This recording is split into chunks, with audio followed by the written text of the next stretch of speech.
Hello everyone, welcome back to Bobo the Bear ASMR.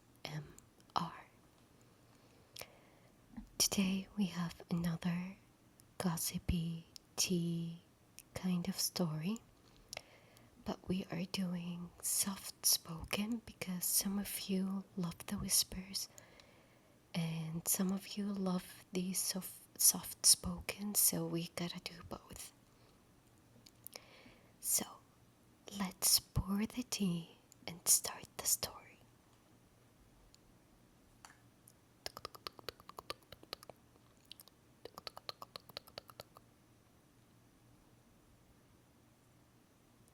Your cup, bestie. Oops, we spilled the tea. Let's start the story. Today's story is called The Summer House Secret. It's also 3 chapters, so I hope you enjoy. Before we start, remember that all these stories are fictional. They are only meant for entertainment, relaxation, or just enjoying each other and having a fun time. None of this is real and none of this is meant to offend or hurt anyone. Let's go. Chapter 1. The New Neighbor. The village of Lakeside was usually quiet, its biggest news being a change in the post office hours. But everything changed when the old summer house on the hill was finally bought. The buyer was Mr. Alistair Finch, a rich man from the city who arrived with a flair for the dramatic and a young, beautiful wife named Lillian. The moment Lillian stepped out of the expensive black car, the entire town started whispering. She was stunning, but she looked far too sad for someone living in a mansion. Maura, who ran the only bakery in town and was the chief collector of local tea, watched Lillian buy 5 loaves of sourdough. Poor thing, Maura muttered to her friend Joyce while wrapping the bread. She looks like a bird trapped in a cage. And did you see the size of that diamond on her finger? Too big to be happy. It's not the diamond, Maura, Joyce said, leaning closer over the counter. It's the husband. I heard from the gardener's son that Mr. Finch isn't just rich, he's controlling. He makes her keep a strict schedule. He even picks out her clothes. Maura gasped. That's bad enough, but here's the real scoop. I also heard that Mr. Finch bought the summer house for a very specific reason, not because he likes the lake view. Maura lowered her voice even more.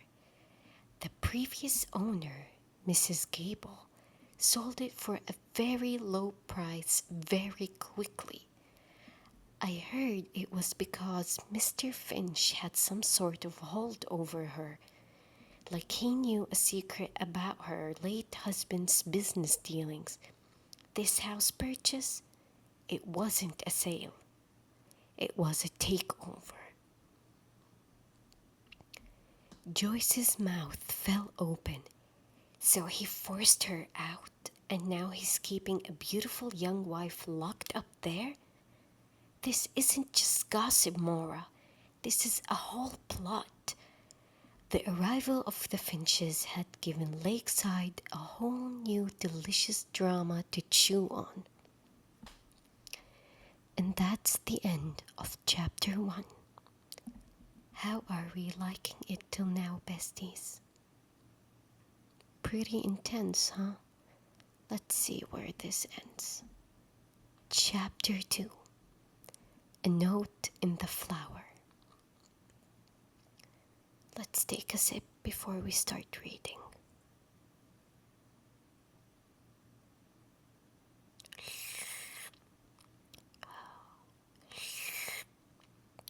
Delicious. Where were we?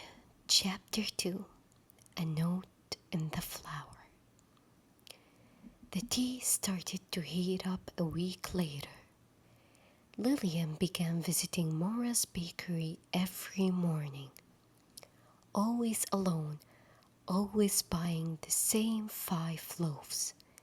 She never said much, but her eyes constantly scanned the room, as if she were looking for someone or something.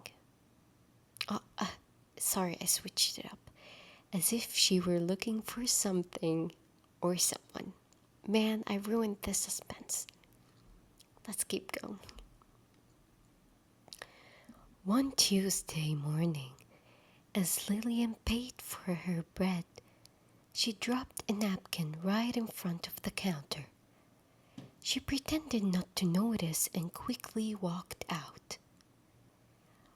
Mora saw it and bent down to pick it up. It wasn't a clean napkin. It had small, rushed handwriting on it. It read, "Need help. He's taking them. Meet me by the old dock at sunset. Tell no one." It was signed with a simply shaky L. Mora's heart pounded. This wasn't just a little bit of tea. This was a plea for help. And the part about him taking them was confusing. Taking what? Possessions? People? Mora didn't know what to do. If she showed the note, she would expose Lillian and maybe even put her in danger. If she ignored it, she'd be leaving a woman in a bad situation. She decided she couldn't risk going herself, but she couldn't keep quiet either. She needed to subtly share this information without revealing the note itself. She wanted to see Mr. Davis, the local police chief, but framed it as town concern. "Chief," Mora said, trying to keep her voice steady. "Everyone in town is worried about the new lady at the summer house, Lillian Finch. She seems very stressed. I overheard her talking on her phone. She was making a very strange plan to meet someone by the old dock at sunset today. I just worry she might be trying to leave and her husband will stop her." Chief Davis, a man who preferred paperwork to drama, sighed. "Mora, I can't do anything about a private argument." "But Chief," Mora insisted, "the whispers say Mr. Finch is a dangerous man who forces people to do what he wants. If something happens to her, the whole town will know you did nothing. Maybe just send a deputy to check the area, just in case. Keep an eye out from a distance." Mora's words planted a seed of worry in the chief's mind. She hadn't spilled the whole tea, but she'd poured just enough to get the police to watch the kettle. And that's the end of chapter 2. We have one more final chapter to go to see how this story ends. Are you guys worried about Lillian or about Mora? I think both, but I hope there's like a good plot twist or something. Let's have a sip.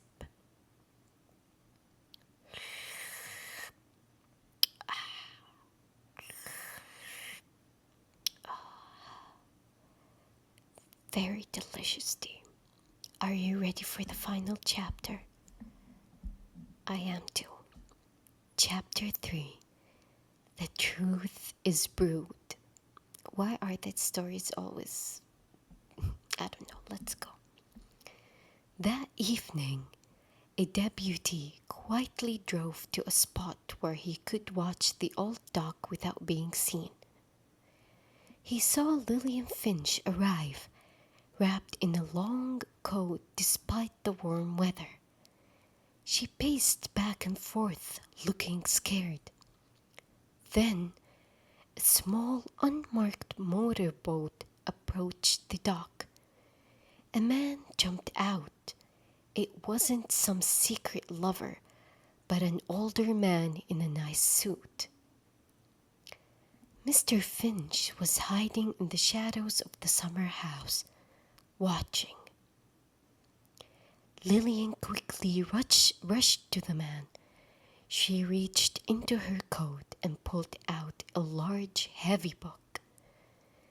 The man took the book and quickly gave her a small, thick envelope. The original letters are safe now, Lillian whispered loudly enough for the deputy to hear. They prove what Alistair did to Mr. Gable's company. Good, the man replied. I'll take these to the authorities now. This is the last payment, enough to get you far away from him. It's time Alistair faced the music. Before Lillian could respond, Alistair Finch stepped out of the shadows furious. Lillian, what is the meaning of this betrayal? Why do I sound like this? Wait, let's give it another try. Lillian, what is the meaning of this betrayal? The deputy, seeing the danger, quickly drove his car out and flashed his lights. The sudden noise made Alistair freeze. The man with the book jumped back in the boat and sped away, carrying the evidence. The next day, the real tea came out. Mr. Alistair Finch wasn't a controlling husband. He was a thief. He had tried to steal Mrs. Gable's dead husband's company by making the books look bad, then forcing her to sell the summer house to him cheaply. Lillian wasn't a trapped wife.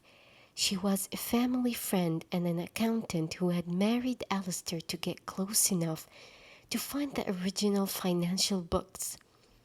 The them she mentioned in the notes. So the them that she said he's gonna take away were basically the financial books. The man on the boat was a lawyer working for Mrs. Gables. The whole town was buzzing with the real story. Maura, hearing the news, felt a rush of excitement. She hadn't just spread a rumor, she had accidentally helped expose a crime. The initial gossip that Mr. Finch was controlling and that the house sale was fishy had been bits of the truth, and by sharing them, she'd helped someone figure out the complete complex picture. She was the hero of the day, all thanks to a piece of tea she'd picked up off the bakery floor. And now, she had a whole new story to share. Straight from the police report, it was the most satisfying gossip Lake House had ever brewed.